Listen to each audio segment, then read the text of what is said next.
আমার নাম রীতা। আমি বেশ ধনী পরিবারের একটা মেয়ে।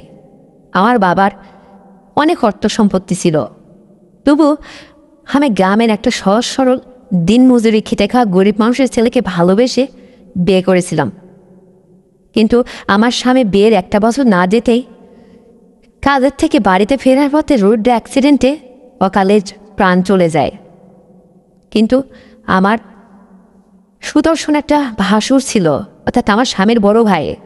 সে অবিবাহিত ছিল, তাকেও দেখতে বেশ বিশাল হ্যান্ডসাম, তবে সেও তো একটা যুবক ছেলে আর খুবই ভালো। তারপরে সে আমাকে অবশেষে কিভাবে দায়িত্ব নিল এবং আমার স্বামী মারা যাওয়ার পরে সে আমার সাথে কী করে আমাকে ম্যানেজ করলো, ব্যাপারটা অনেক রহস্যময়। তো বন্ধুরা, এই গল্পটা তোমরা মনোযোগ সহকারে শুনবে এবং কানে হেডফোন লাগায় নীরবে শুনবে আর ভিডিওটা সম্পূর্ণ ওয়াচ করবে।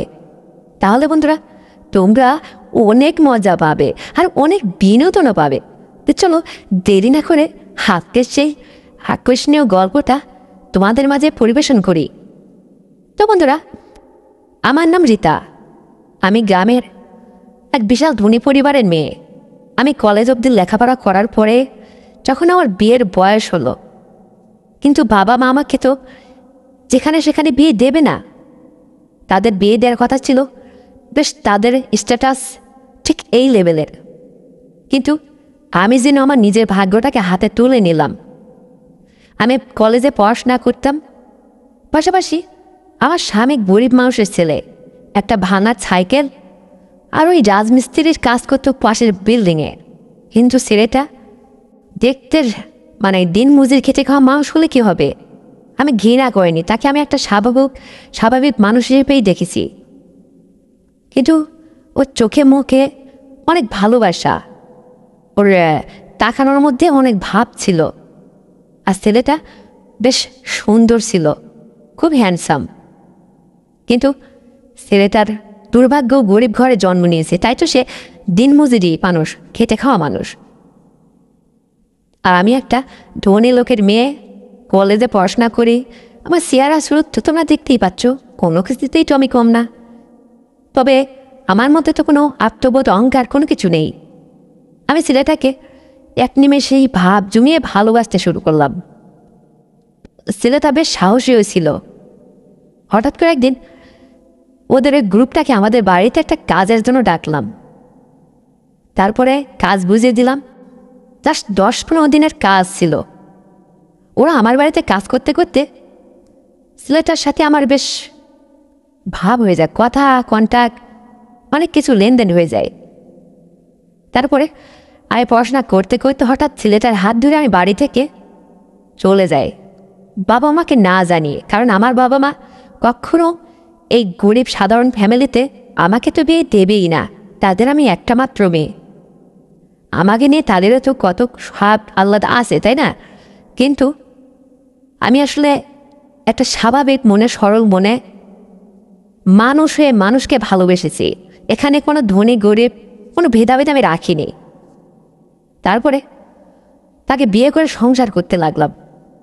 বাবা মা যখন 1 মাস পরে জানতে পারল যে হয়তো আমি বিয়ে সাথে করে ফেলেছি একটা গরিব ঘরে, তখন আমার বাবা মা আমার সাথে একদম যোগাযোগ রাখার চেষ্টা করলো না। আমিও সেটা মেনে চুপচাপ স্বামীর সংসার করতে লাগলাম। ভালোবেসেছিলাম তো। স্বামীকে বললাম, শোনো, আমার পার্সোনাল অ্যাকাউন্টে অনেক টাকা পয়সা আছে, আমি ধনী লোকের মেয়ে। আমি তোমাকে টাকা পয়সা দিলে তুমি ব্যবসা করবে। স্বামী বলে, না, দেরি আছে, আমি সাধারণভাবে জীবনযাপন করতে চাই। তোমার টাকা পয়সাগুলো থাক, ওগুলো ভবিষ্যতে কাজে আসবে। তাছাড়া কি ব্যবসা করব না করব, যদি টাকা পয়সা নষ্ট হয় তাহলে আবার কি করে জবাব দেব? আমি গরিব মানুষের ছেলে, তোমার মতো রূপবতী রূপসীকে পেয়েছি, এটাই তো আমি আল্লাহর কাছে অশেষ শুকরিয়া জানাই। আমি দেখলাম যে আসলেও গরিব মানুষের ছেলে তো 2-4 লাখ টাকা হাতে নিয়ে কোনো ব্যবসাতে দাঁড় করাতে নিজে একটু ভয় পাচ্ছিল। যাও, চিন্তা করলাম ওকে দিনে দিনে তৈরি করতে হবে, ওর মনে সাহস জুগাতে হবে। ও ও ঠিক সকালবেলা কাজে যেত, সন্ধ্যায় ফিরত ভাঙা একখান সাইকেল নিয়ে। এরকম একটা হ্যান্ডসাম যুবক ছেলে, কি অদ্ভুত ব্যাপার তাই না? তারপরে এইভাবে 3-4 মাস সুন্দরভাবে কাজ করতে লাগলো। করতে করতে দেখি যে আসলে অনেক পরিশ্রম হয়ে যায়, কারণ আমার স্বামী সে হবে সুখী মানুষ। রাত্রে শুয়ে আমাকে অনেক সুখী করবে, আমার চাওয়া পাওয়া মেটাবে তা নয়। সারাদিন কি হাড় ভাঙা পরিশ্রম করে আছে বেচারা। রাত্রে এসে আমি যত রূপসী হই, জানেন হিসাব দিয়ে সময় পায় না, আমার দিকে কি করে তাকাবে। তবুও মাঝে মধ্যে যা দরকার ছিল সেটা হতো। কিন্তু সুখী মানুষের তো হিসাব আলাদা, তারা তো যখন যেভাবে মন চায় তখন তা করে বসে। কিন্তু আমার আসলে সেভাবে জুটতো না, আমি সেটাকেই মেনে নিয়েছিলাম। এভাবে আমাদের বিয়ের বয়স যখন 1 বছর হয়ে গেল, তখন আমার স্বামীটা বাড়িতে ফেরার পথে রোডে অ্যাক্সিডেন্টে মারা যায়। ভীষণ ঝড় নেমে আসলো আমার জীবনে, যেন পশ্চিমে আকাশে কালো মেঘ, বিশাল ঝোড়ো হাওয়া বইবে, এমন একটা অবস্থার মধ্যে আমি দাঁড়া হয়ে গেলাম। এদিকে বাবা মা তারা তো আমাকে একদম যোগাযোগ থেকে বিচ্ছেদ করে রাখছে, বঞ্চিত করে রাখছে। স্বামীটাও চলে গেল, আমি তো নিজের ভাগ্যকে বেছে নিয়েছি। এখন আমার কি হবে? বাবা মা থেকেও তাদের কাছে আমি যেতে পারছি না, কোন মুখে যাব? আমার বাবা মার তো টাকা পয়সার কম ছিল না, অনেক ধনী মানুষ, তারা তো আমাকে যে লেভেলে বিয়ে দেবে আমি তো ঠিক তাদের কথা শুনিনি। আমি আমার নিজের ভাগ্যটাকে নিজের হাতে তুলে নিয়েছি, আমি গরিব ঘরেই মেনে নিয়েছি। কিন্তু আমার স্বামীটা যেহেতু চলে গেছে, এখন আমি কী করব, কোথায় যাব? আমার শাশুড়ি বেঁচে আছে, শ্বশুর বেঁচে নেই। কিন্তু আমার স্বামীরা 2টা ভাই ছিল। আমার স্বামীর যেটা বড় ভাই অর্থাৎ সেটা আমার ভাসুর, কিন্তু উনি বিয়ে করে নেই। উনি হাল চাষের কাজ করত, কয়েক বিঘা সম্পত্তি ছিল, যা বাবা মাকে নিয়ে হাল চাষ করে নিজে কোনো রকম করে দিনপথ চলতো। আর আমার স্বামী সে ওটার মধ্যে না থেকে অন্য লাইনে ঢুকে গেছে, যে 2 ভাই 2 দিক থেকে যা টাকা পয়সা ইনকাম হয় তাতে কোনো রকম চলবে। আমার স্বামী তো চলেই গেল। ভাবছি শিক্ষিত স্বামী আর কপালের জুটল না। ভাসুর আমাকে বলল, রীতা শোনো, একটা কথা বলি, আমি এখন পর্যন্ত বিয়ে করিনি, একটা অবিবাহিত ছেলে, ও আমার ছোট ভাই। ও শখ করছে, ও মুখ ফুসকে বাড়িতে বিয়ের কথা বলেছিল। ও নাকি তোমাকে পছন্দ করে ভালোবেসে বিয়ে করেছিল, তাই হয়তো আমার আগে ওর হয়ে গেছিল। কিন্তু আমার বাবা বেঁচে নেই, ছোটোবেলায় বাবা মারা গেছে। মাকে নিয়ে আমি অন্যরকম করে আমাদের এই বাড়ির আশপাশের এই একটু জায়গা জমি এটা হাল চাষ করে সংসারটা ম্যানেজ করি। আমি বড় তো, আমার দায়িত্বটা বেশি।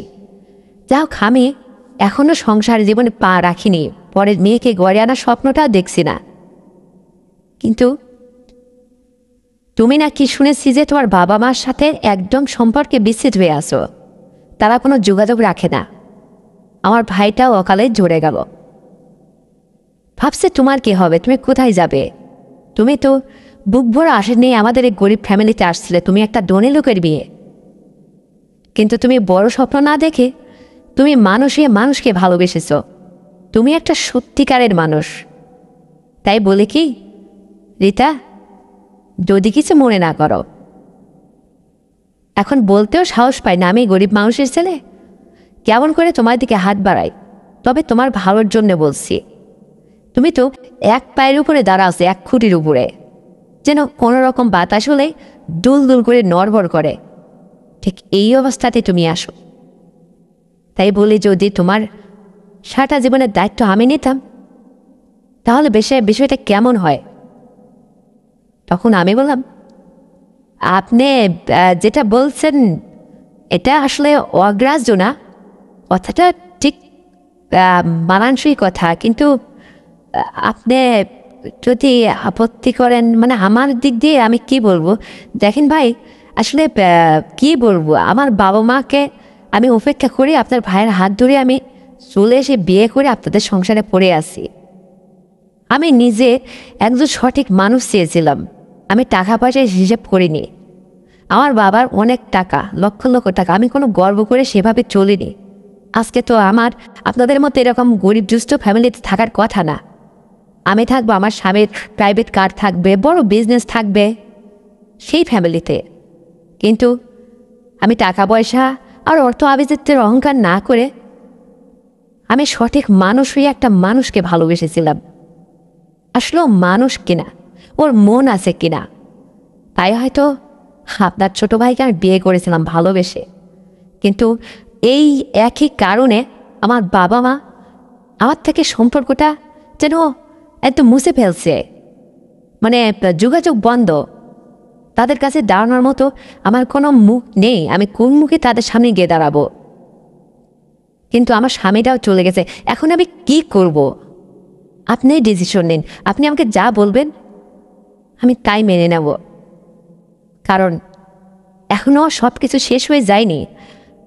যে আমার স্বামী হবে তাকে দেওয়ার মতো আমার সব কিছু এখনও অক্ষত আছে। তখন আমার ভাসুর বলল, এটা তুমি অযথা বাড়তি টেনশন করছো, তুমি চিন্তা করো না। তোমার চেহারা সুরত রূপে জৈবনে এখনও তুমি একটা ইয়াং মেয়ের চেয়েও বেশি কিছু।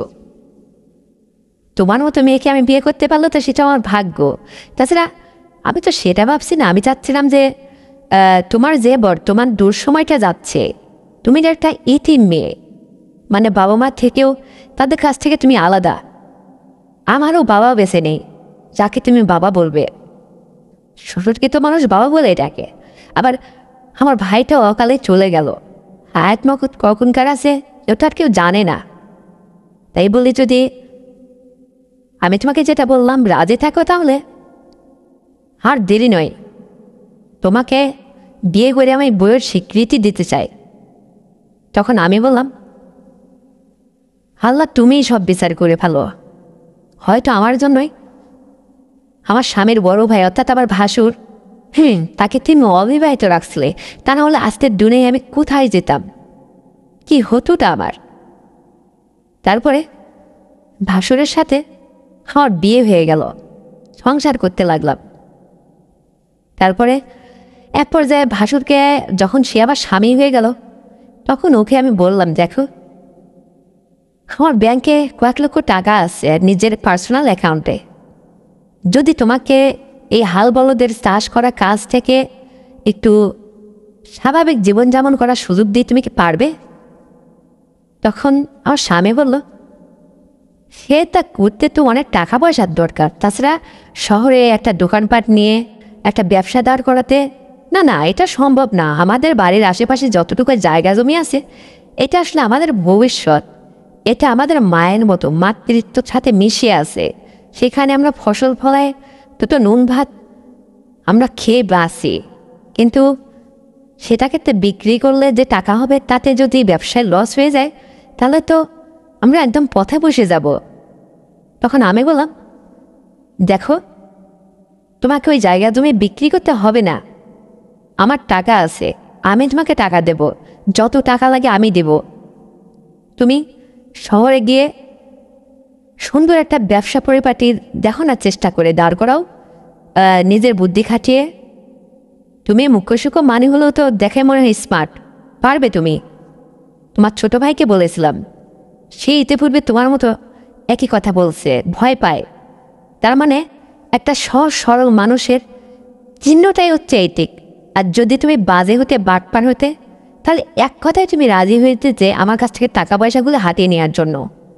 দেখো তোমরা দুটা ভাই কত সৎ, আর এই একই কারণে তোমার ভাইকে আমি ভালোবেসে বিয়ে করেছিলাম। তোমরা গ্রামের মানুষ তো, তোমরা এই মাটির মানুষ হয়ে মাটির সাথে মিশে আসো, একদম নিষ্পাপ তোমরা। তারপরে স্বামীকে বুঝিয়ে সুঝিয়ে হাল চাষ কাজ থেকে বিরত করলাম। বললাম যে এগুলা মাঝে মধ্যে যখন অবসর পাবে তখন করবে। হালকা লাল শাকসবজি, সবুজ শাক পাতা লাগিয়ে এগুলো আমরা খাবো, কাঁচা তরকারি। আর শহরে তুমি নগদ টাকার ব্যবসা করো, কত রকম ব্যবসা আছে। আর ব্যবসাতে দেখো অনেক থাকে, মানে আমানত থাকে, ব্যবসার টাকার বরকত বেশি। স্বামী বলল ঠিক আছে। তারপরে শহরে স্বামী প্রত্যেক দিন যায়, ঘোরাফেরা করে, এটা ওটা অনেক কিছু অ্যানালাইসিস করে দেখতে লাগলো। আমিও পাশাপাশি চিন্তায় পড়ে গেলাম, মুখে আমি কি করাবো।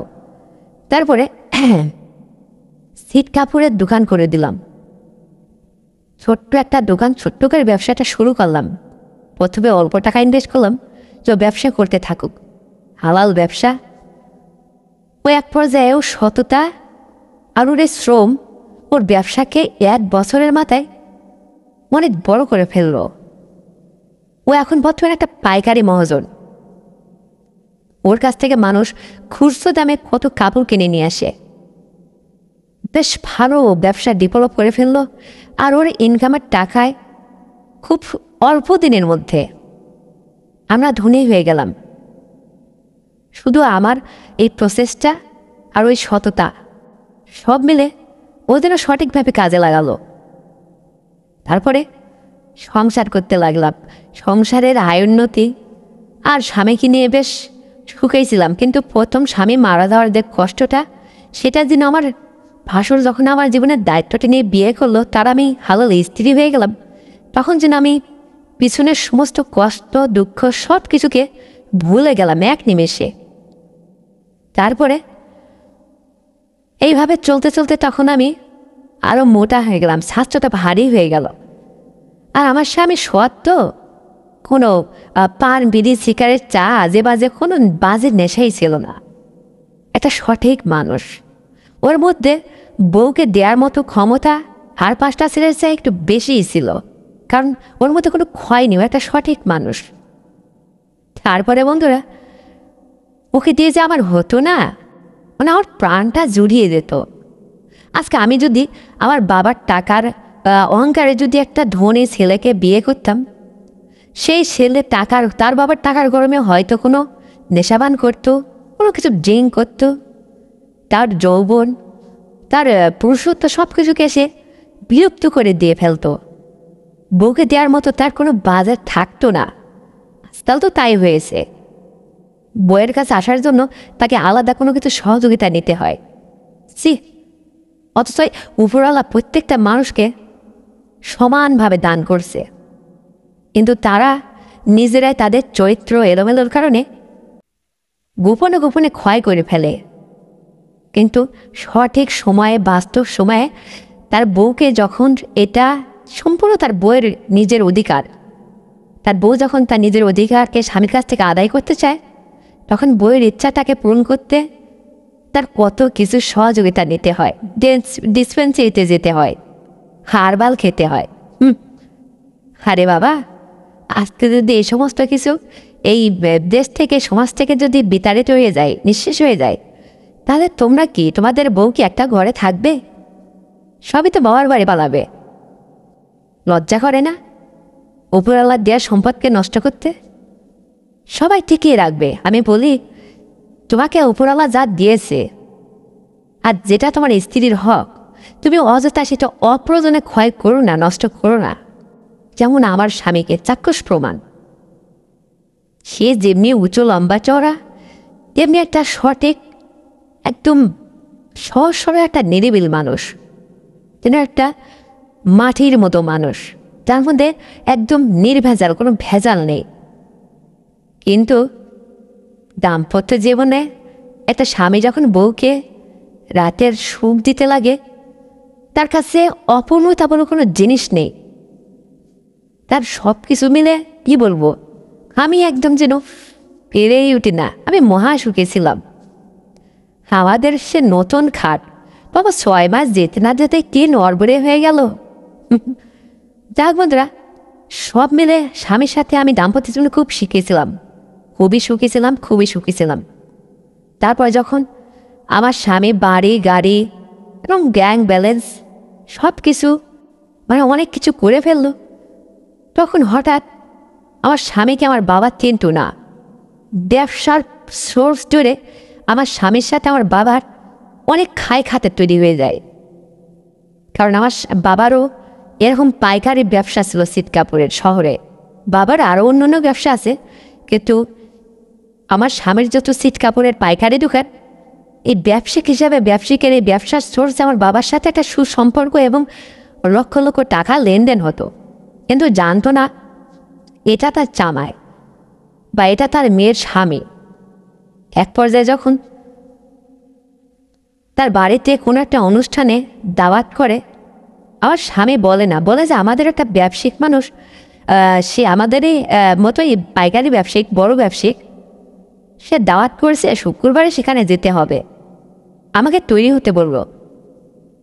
আমি তৈরি হয়ে নিলাম, তার সাথে অনুষ্ঠান বাড়িতে দাওয়াত খেতে যাচ্ছি, কিন্তু কোথায় যাচ্ছি সে তো আমাকে তা বলেনি। তারপর যখন ঠিক বাড়ির কাছাকাছি তখন বললাম যে এ তুমি কোথায় নিয়ে আসলে? বলছে কেন?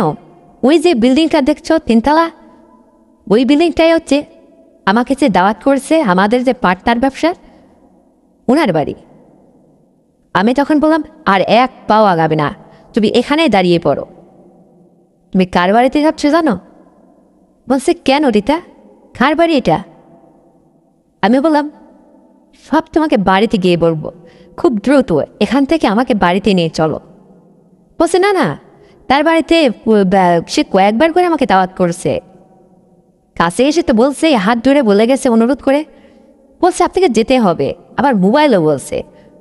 আমি যদি তার বাড়িতে এই অনুষ্ঠানে না উপস্থিত হই তাহলে ব্যাপারটা আমার, তার সাথে আমার ব্যবসা টাকা পয়সা লেনদেনে জড়িয়ে আছি, ব্যাপারটা অন্যদিকে মোড় নেবে, সে মন খারাপ করবে, তুমি বোঝার চেষ্টা করো।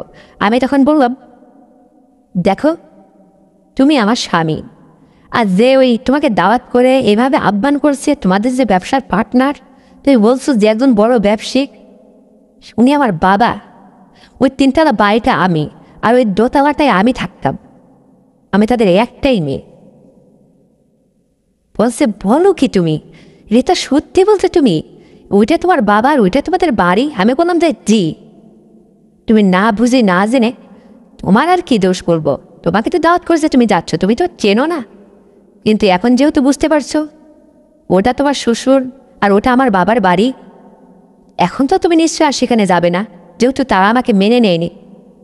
তখন আমার স্বামী বলল এটা ঠিক আছে, আর যাওয়া যাবে না সেখানে, চলো। আমরা বাড়িতে ফেরত আসলাম, কিন্তু আমার বাবা তার ফোনে দেখতে পেলাম বারবার ফোন দিচ্ছে, বলছে কি সাহেব আপনি আসছিলেন না কেন, আপনার অপেক্ষা করছি, সবাই আসলো, আপনি নেই কেন? তখন আমার স্বামী বলল যে আমি একটু সমস্যা বোধ করছি, তো বাড়িতে একটু জরুরি কাজ পড়ে গেল, যেতে পারছি না, এখন অন্য দিন যাব। বলছে কেন, আপনি কি অসুস্থ? অসুস্থ হলে আমি আপনার কাছে আসবো এখনই। তখন বুঝতে পারলাম যে আমার স্বামীর কতটা কদর আমার বাবার কাছে একটা ব্যবসায়িক হিসাবে, কিন্তু সে যদি পরিচয় জানতো যে এটা তার মেয়ের হাজব্যান্ড, নিশ্চয় আমার বাবা তার সাথে কোনো ব্যবসায় জড়াতো না, বা তার সাথে এভাবে লেনদেন করতো না, কথাও বলতো না, পরিচয় দিত না। কিন্তু সে জানে না বিধায় এটা বলছে। তারপরে যা কোনো রকম করে আমার স্বামী তার কাছ থেকে পাশ কাটিয়ে এড়িয়ে চলল, যেতে দিলাম না। আস্তে আস্তে স্বামীকে বললাম দেখো তার সাথে তোমার কতটুকু লেনদেন হয় বলো। আমার দোকানের কখনো কখনো 1 লট মাল অনেক টাকা বাজেট সে সব নিয়ে নেয়, আবার আমার যখন কোনো আইটেম তার কাছ থেকে প্রয়োজন হয় আমি একদম অর্ধেকটা একবার অনেক টাকা বাজেট করে সব আমি নিয়ে আসি আমার কাস্টমার, আমার দোকানের খরিদ্দারকে সমস্ত চাহিদা মেটানোর জন্য। আর এটা হচ্ছে ব্যবসার রোল। আমি একজন পাইকারিতা ব্যবসায়িক, উনিও একজন পাইকারিতা। তখন আমি বললাম শোনো, তুমি আর জায়গা পেলে না, এই শহরে এত মানুষ থাকতে শেষ পর্যন্ত তুমি আমার বাবার সাথে ব্যবসায় জড়িয়ে গেলে।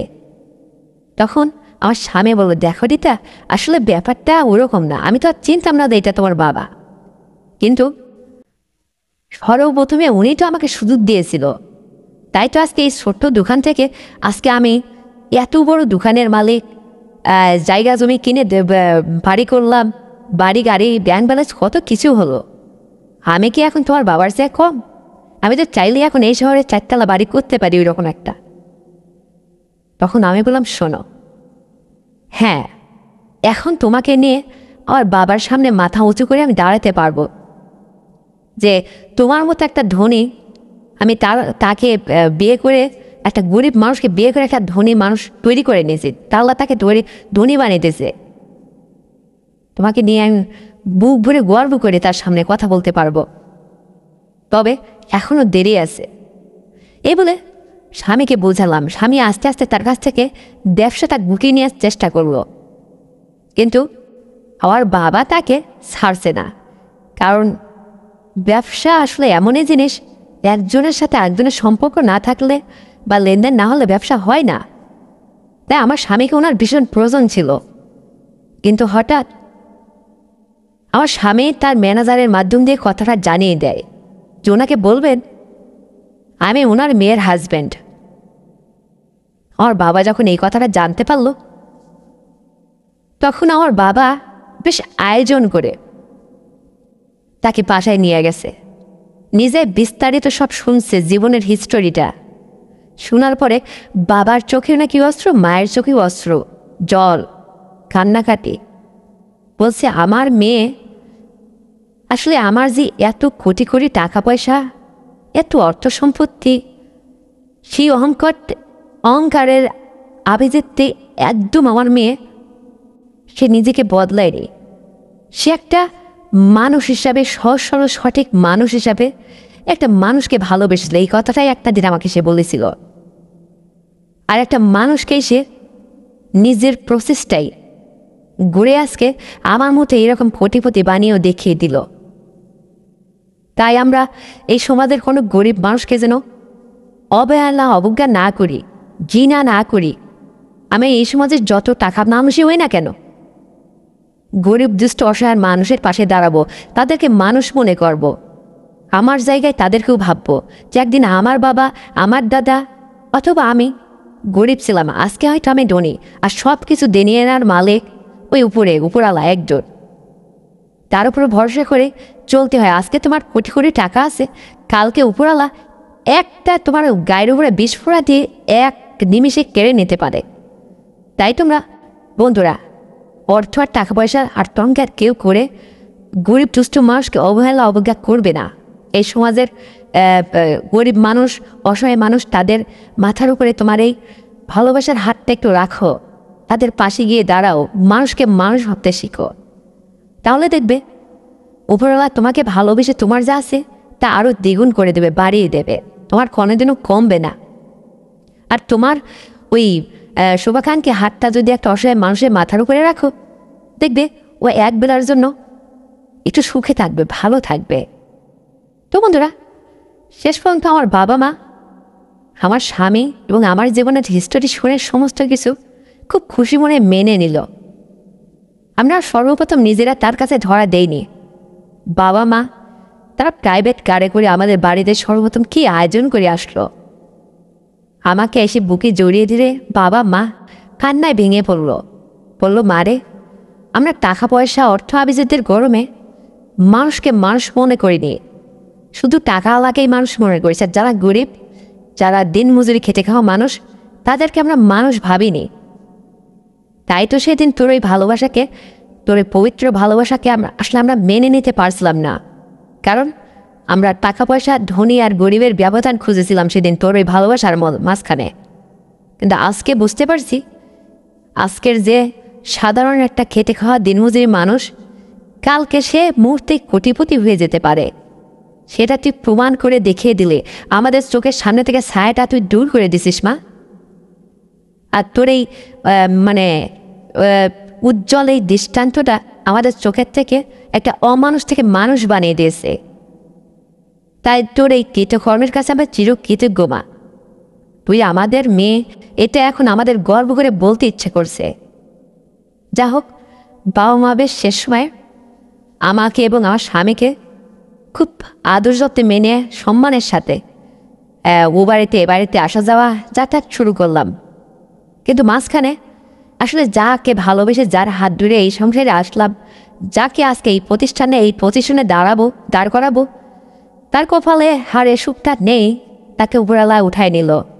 অথচ যার হবার কথা না, তাকে আমি বাবাকে বুঝিয়ে দেওয়ার জন্য আমি নিজের প্রসেসটাই তৈরি করে ঠিক ওই পর্যায়ে উপরালার দয়ায় আমি নিয়ে যেতে পেরেছি আজকে বুঝে যেতে পেরেছি যে একজন মানুষ একটা মানুষকে অবহেলা না করলে সে কতটা অমানুষ হয়ে থাকতে পারে। তাই বন্ধুরা, তোমাদের কাছে আমার একটাই রিকোয়েস্ট, আমার ভিডিওটা এখানেই শেষ, কথা আর বাড়াবো না। আমার জীবনে ঘটে দেওয়া গল্পটা এতটুকুই তোমাদের সাথে শেয়ার করেছি। আমার সর্বশেষ কথা একটাই বন্ধুরা, তোমরা এই সমাজের গরিব দুষ্ট মানুষকে কখনো অবহেলার চোখে দেখবে না, কাউকে গরিব মিসকিন বলে ডাকবে না, তাকে ওটা মনে করবে না। তোমার যদি সাধ্য থাকে তাহলে একটু সহযোগিতার হাত ওই এতিম বাচ্চা, ওই এতিম মানুষ, ওই গরিব দুষ্ট দিনমজুরি খেটে খাওয়া মানুষের পাশে গিয়ে একটু হাতটা রাখো না, একটু দেখো না।